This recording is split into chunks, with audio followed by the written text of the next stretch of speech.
biblioteca Tecla Sala ha acollit la 7a edició del Campionat d'Scrabble en català de l'Hospitalet, tot plegat de la mà de l'entitat Les Carràs. La Sayaka és una japonesa amb un català tremolós que, no obstant, guanya partides d'Scrabble local al circuit oficial de tornejos. Com s'ho ha fet?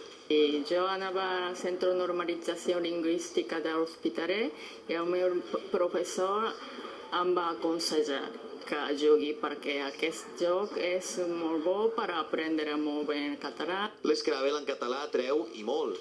Aquest dissabte es va jugar un torneig oficial a la biblioteca Tecla Sala i allà s'hi van aplegar un bon grapat d'aficionats que sembla que no deixaran de jugar mai, com el Biel, que amb 91 anys encara competeix.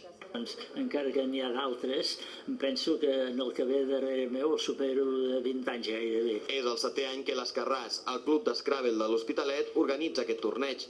Durant tot el dia els guanyadors de les partides es van enfrontar per guanyar no només la competició, sinó també premis com aquesta H, atorgada en honor a l'inicial de la ciutat a qui més punts fes amb aquesta lletra.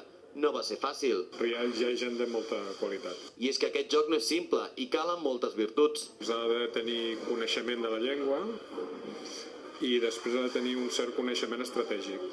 Saber intentar col·locar les fitxes el millor possible i jugar a favor seu i jugar en contra de l'adversari. Al final, però, com sempre, l'important és participar i, sobretot, aprendre paraules i estratègies noves a cada partida que passi.